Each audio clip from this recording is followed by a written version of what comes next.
평안하셨습니까? 예배를 지나 삶으로 우리 신앙이 나아가기를 소망하며 오늘도 인사드립니다. 5월 26일 화요일입니다. 오늘 우리가 함께 살펴볼 말씀은 창세기 47장 27절부터 48장 7절까지입니다. 성경을 읽겠습니다. 이스라엘 족속이 애굽 고센 땅에 거주하며 거기서 생업을 얻어 생육하고 번성하였더라. 야곱이 애굽 땅에 17년을 거주하였으니 그의 나이가 147세라. 이스라엘이 죽을 날이 가까우매 그의 아들 요셉을 불러 그에게 이르되 이제 내가 네게 은혜를 입었거든 청하노니 내 손을 내 허벅지 아래에 넣고 이내와 성실함으로 내게 행하여 애굽에 나를 장사하지 않도록 하라. 내가 조상들과 함께 눕거든 너는 나를 애굽에서 메어다가 조상의 묘지에 장사하라. 요셉이 이르되 내가 아버지의 말씀대로 행하리이다. 야곱이 또 이르되 내게 맹세하라 하매 그가 맹세하니 이스라엘이 침상머리에서 하나님께 경배하니라. 이 일 후에 어떤 사람이 요셉에게 말하기를 네 아버지가 병들었다 하므로 그가 곧 두 아들 므낫세와 에브라임과 함께 이르니 어떤 사람이 야곱에게 말하되 네 아들 요셉이 내게 왔다 하매 이스라엘이 힘을 내어 침상에 앉아 요셉에게 이르되 이전에 가나안 땅 루스에서 전능하신 하나님이 내게 나타나사 복을 주시며 내게 이르시되 내가 너로 생육하고 번성하게 하여 내게서 많은 백성이 나게 하고 내가 이 땅을 네 후손에게 주어 영원한 소유가 되게 하리라 하셨느니라. 내가 애굽으로 와서 내게 이르기 전에 애굽에서 네가 낳은 두 아들 에브라임과 므낫세는 내 것이라. 르우벤과 시몬처럼 내 것이 될 것이요 이들 후에 내 소생은 네 것이 될 것이며 그들의 유산은 그들의 형의 이름으로 함께 받으리라. 내게 대하여는 내가 이전에 밧단에서 올 때에 라헬이 나를 따르는 도중 가나안 땅에서 죽었는데 그곳은 에브랏까지 길이 아직도 먼 곳이라. 내가 거기서 그를 에브랏길에 장사하였느니라. 에브랏은 곧 베들레헴이라. 아멘. 시간이 한참 흘렀음을 오늘 우리 본문이 알려줍니다. 17년이라고 기록을 하죠. 야곱이 애굽에서 17년을 살았습니다. 흉년은 끝났겠죠.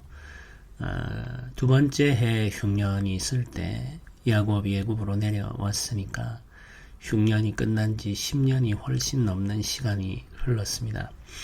그럼에도 불구하고 야곱과 그 자녀들은 가나안으로 돌아가지 않았습니다.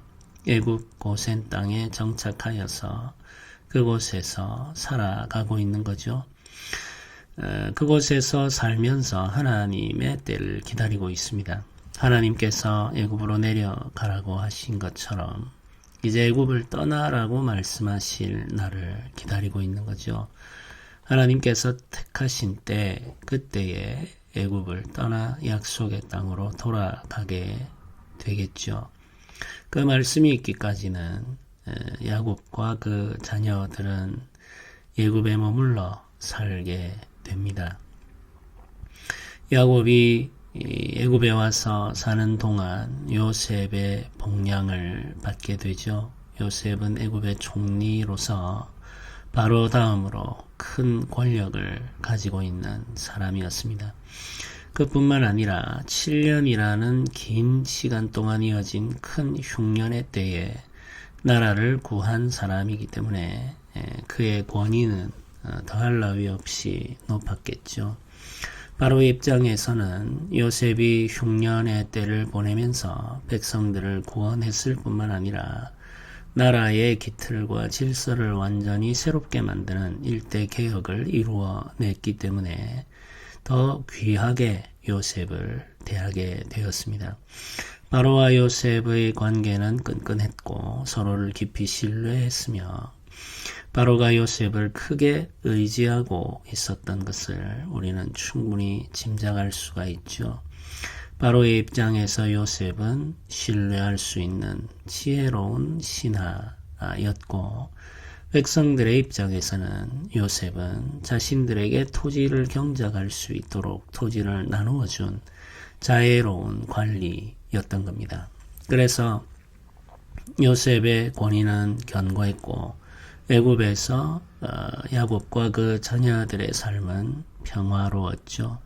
그들이 하는 목축이라는 일이 애굽 사람들에게 가증히 여기는 일이었기는 했습니다마는 아무도 이스라엘 사람들, 야곱의 자녀들을 함부로 대할 수는 없었습니다. 왜냐하면 그들에게는 요셉이라고 하는 너무나도 강력한 힘을 가지고 권위를 가지고 있는 가족이 있었기 때문에 그렇죠. 시간이 흘렀고 야곱의 몸은 점점 약해졌습니다. 사랑하는 아들과 함께하는 그 시간이 너무나도 복되지만 이 복도 영원히 누릴 수는 없는 거죠. 결국 그 끝이 다가오고 있습니다. 이스라엘이 죽을 날이 가까움에 그의 아들 요셉을 불러 자신의 장래에 대해서 부탁을 하게 됩니다. 이때 요셉을 불렀다는 말은 요셉을 장자로 인정했다는 의미죠. 장래의 모든 절차는 장자의 소관이죠. 장자가 관리하게 되어 있습니다. 어느 나라나 마찬가지죠. 장자가 아버지의 장래를 주관하고 모든 일을 처리하며 결정하게 되어 있습니다. 야곱은 요셉을 불러 그에게 부탁합니다. 야곱이 부탁한 내용은 아주 단순합니다. 내가 조상들과 함께 눕거든, 이렇게 말하는데 이건 죽거든 이런 말이죠. 너는 나를 애굽에서 메어다가 조상의 묘지에 장사하라, 이렇게 부탁하죠. 조상의 묘지라고 표현한 이 장소는 헤브론 막벨라의 밭을 가리킵니다. 헤브론 막벨라의 밭에 아브라함과 이삭이 묻혀 있죠. 사라도 그곳에 묻혀 있습니다. 조상들이 그곳에 묻혀 있다는 말은 그곳이 약속의 땅에 아주 중요한 장소라는 의미죠. 야곱이 굳이 헤브론 막벨라의 밭에 매장되기를 원하는 이유가 있습니다. 그곳이 약속의 장소이기도 하고 소망의 장소이기도 하기 때문이죠.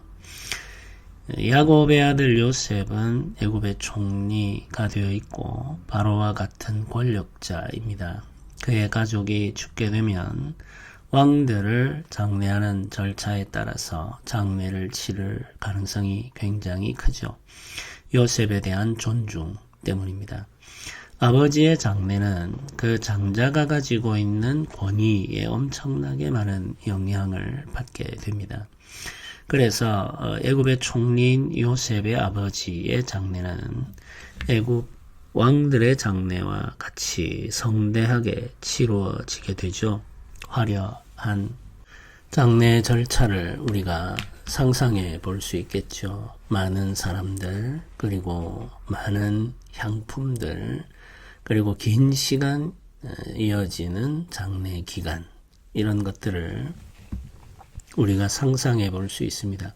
그뿐만 아니라 애굽 왕들의 무덤은 굉장히 크고 화려하죠. 야곱도 그와 같은 무덤에 묻힐 수가 있겠죠. 이런 영광스러운 장례, 이 요셉의 위엄과 권위를 나타낼 수 있는 장례의 절차가 이미 준비되어 있습니다. 그건 모두 국가의 의례처럼 진행이 되는 거죠. 그러나 야곱은 그와 같은 장례를 원하지 않았습니다. 애굽의 왕들처럼 묻히기를 원한 것이 아니라 믿음의 조상들인 아브라함과 이삭과 같이 묻히기를 원했던 거죠. 자신의 정체성, 내가 누구의 후손이며 어떤 삶을 살아왔는지를 분명히 하고 싶은 겁니다. 헤브론 막벨라의 밭은 굉장히 평범하고 초라한 무덤입니다. 특별한 장식이 없죠. 이것은 그들이 살아온 나그네 삶, 언약 백성들의 삶을 그대로 보여주고 있습니다. 야곱은 조상들이 묻혀 있는 헤브론 산지에 묻힘으로 약속의 땅에 대한 자신의 소망을 확인하고 싶습니다. 그뿐만 아니라 그의 장래는 자손들에게는 일종의 교육과 같은 의미를 가지게 됩니다. 애굽에서 죽은 야곱이 헤브론 산지에 묻히기 위해서는 긴 거리를 이동해야만 하죠.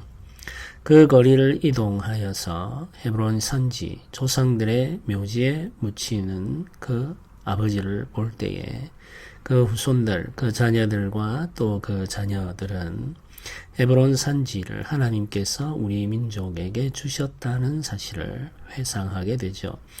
그 약속을 회상함으로 그들이 다시 반드시 이 약속의 땅으로 돌아와야 한다는 사실을 기억해내게 되는 겁니다. 야곱은 약속의 땅으로 돌아갈 소망을 자손들이 절대로 놓아버리지 않기를 원하는 거죠. 반드시 붙잡고 살기를 원하는 겁니다. 그래서 자신도 그 헤브론 산지에 묻히기를 원했던 거죠. 우리가 가지고 있는 신앙은 이런 과정을 통해서 후손들에게 가르쳐지고 또 전수가 됩니다. 신앙의 전수라고 하는 것은 너무나도 중요한 일이죠. 우리가 예수님을 믿고 살아갈 뿐만 아니라 우리의 후손들이 예수님을 믿고 살아가기를 소망해야 되겠습니다. 이 소망을 가지는 것은 너무나도 당연한 일이죠. 역사를 이어가고 대를 이어가면서 믿음의 가문을 이루는 것, 이것은 영광스러운 일이며 복된 일입니다. 믿음의 명문가라는 표현이 있죠. 저는 이런 표현을 사용하는 것을 좋아합니다. 우리가 이 땅에서 명문가를 이루고자 하면 무엇을 성취해야 할 것인가를 생각할 수 있죠. 마찬가지로 믿음의 명문가를 이루기 위해서 우리에게 무엇이 필요한가를 생각해 볼 수 있습니다. 세상적인 관점에서의 성공 혹은 부유함 혹은 권력을 가지게 되는 이런 일들이 믿음의 명문가를 결정하는 중요한 요소가 될 수는 없죠. 그런 것들은 이 세상의 명문가들에게서 발견되는 자랑들이죠. 믿음의 명문가라고 하면 그들 안에는 순전한 믿음과 신실한 삶의 태도, 하나님을 따르며 그 예배하며 살아가는 삶에 있어서의 순전함, 인격의 아름다움, 그리고 그들이 추구하는 소망의 거룩함, 이런 것들을 발견할 수 있습니다. 주의 나라와 주의 교회를 위해서 말없이 헌신하며 섬겨왔던 삶의 기록들, 이 기록의 역사가 믿음의 명문가를 결정하는 아주 중요한 요소들이죠. 인간적으로 혹은 세상적인 관점에서는 보잘것없는 사람들일 수 있습니다. 그러나 하나님 나라에서는 아주 크고 영광스러운 민족이 되는 거지요. 가문이 되는 것입니다. 이런 믿음의 명문가를 이루어가는 일들은 믿음의 교육, 믿음의 전수를 통해서 가능해지는 거죠.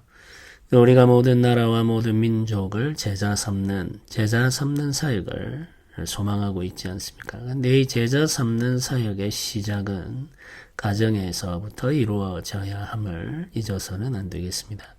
우리 자녀들 그리고 또 그 자녀들이 믿음의 사람으로 살게 하도록 하는 이 제자 삼는 사역이 가정에서부터 시작되어야 온전한 제자 삼는 사역이 될 수 있다고 하겠습니다. 야곱은 마지막 때 요셉에게 자신의 장례를 부탁하면서 헤브론 산지에 대해 언급합니다. 자신이 묻혀야 할 곳이죠.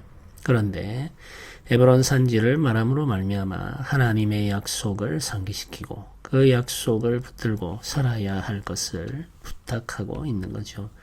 요셉에게 맹세하라 이렇게 이제 말하는 것은 이 약속을 반드시 지키라. 그리고 가나안 땅을 잊어버리지 말고 그 땅으로 돌아가기 위해 항상 깨어 준비하고 있으라. 하나님께서 부르실 때 언제든지 이 애굽을 버리고 떠나야 함을 기억하라. 이런 부탁의 말이라고 생각하면 되겠습니다. 야곱이 요셉을 불러 자신의 장래에 대해서 부탁한 말을 기록한 후에 한 번 더 야곱과 요셉이 대면하는 일이 있었습니다. 야곱의 병은 더 깊어졌고 그의 죽음은 더 가까워졌죠. 요셉이 두 아들을 데리고 아버지 야곱을 찾아갑니다. 무난하는 거죠. 위로의 의미가 있고 또 마지막을 준비하고 있는 아버지로부터 그가 받아야 할 축복을 소망하기 때문에 찾아가는 걸음이기도 합니다. 요셉이 아버지를 만나러 갈 때 두 아들을 함께 데리고 갔습니다. 므낫세와 에브라임이죠.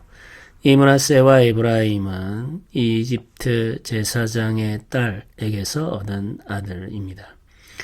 므낫세와 에브라임은 애굽에서 낳은 아들들이죠.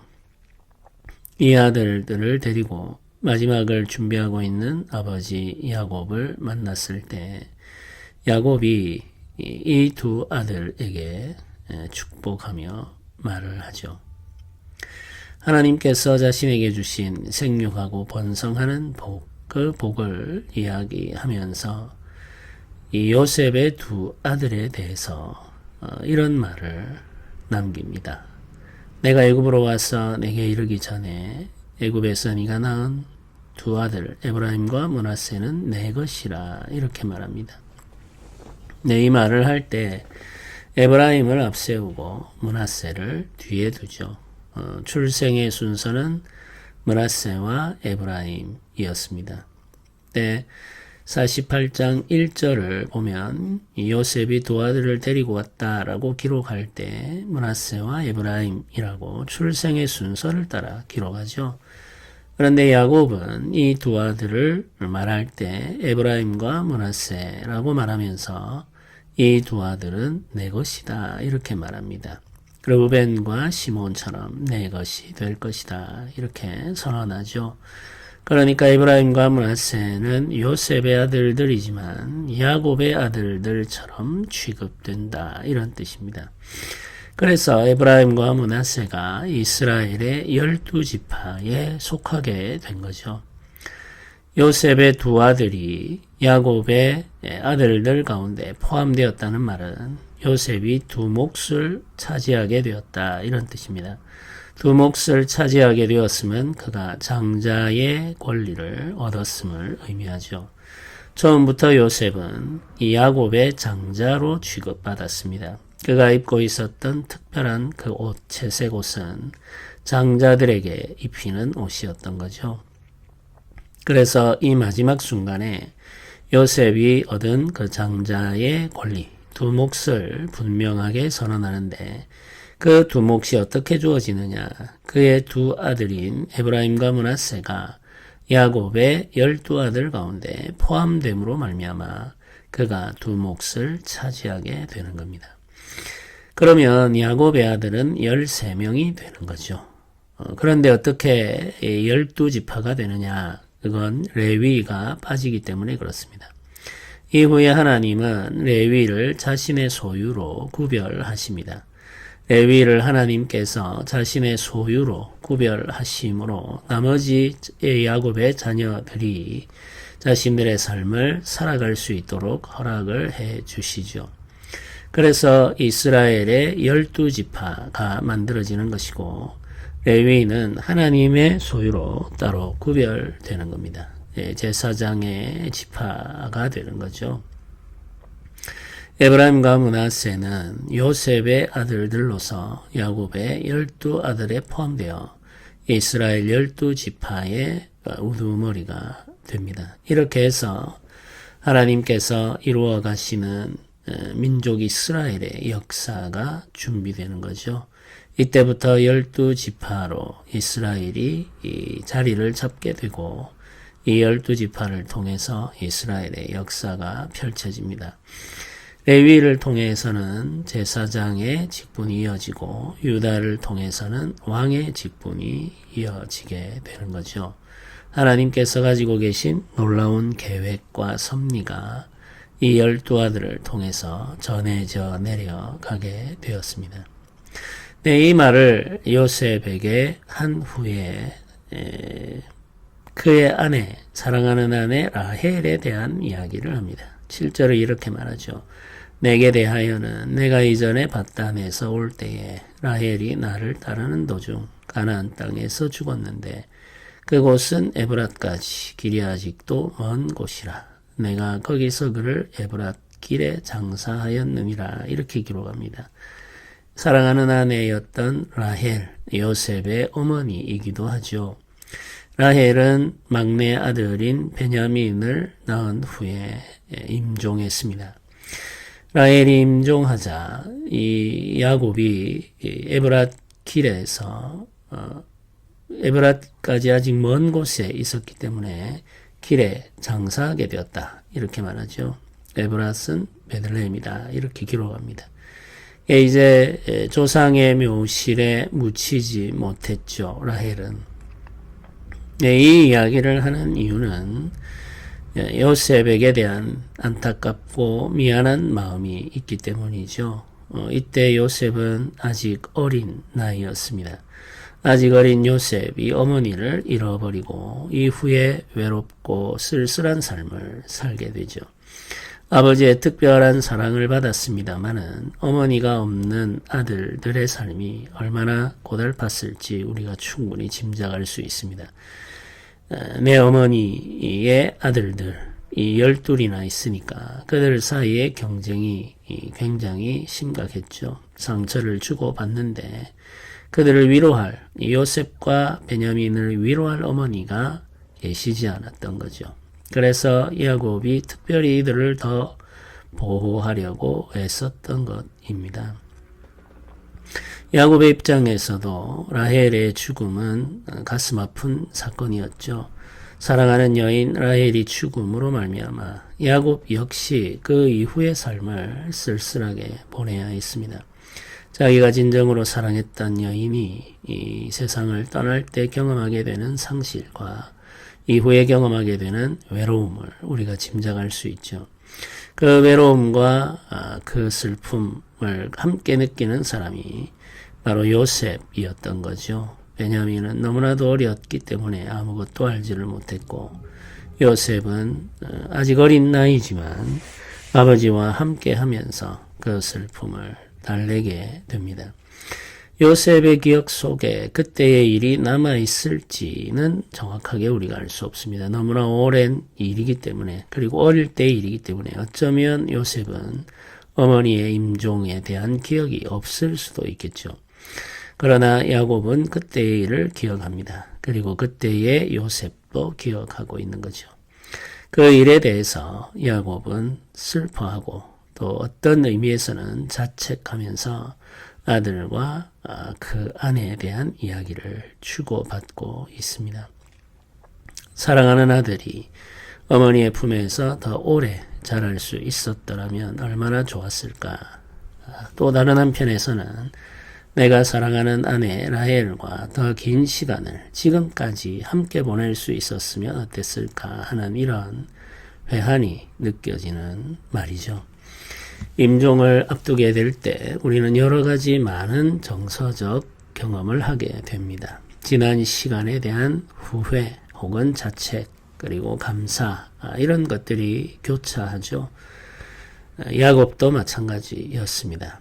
야곱의 생애는 험난했고 길었는데 그 시간 동안 경험한 많은 일들이 스쳐 지나가는 거죠.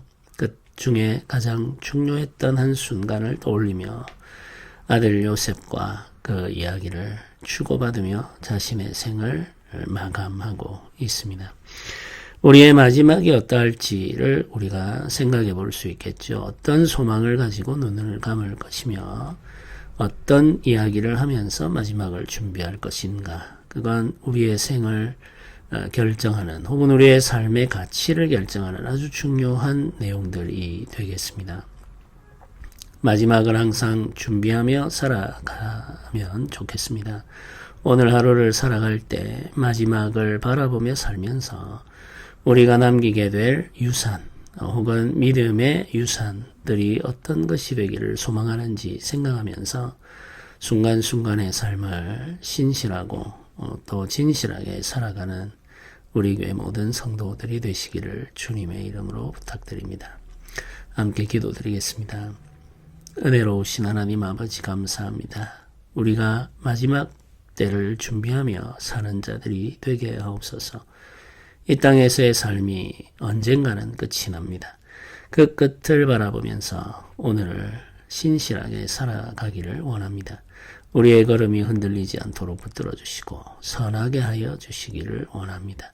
주의 주시는 은혜 그 위로 속에서 온전하게 하옵소서. 감사드립니다. 우리 주 예수님의 이름으로 기도드립니다. 아멘.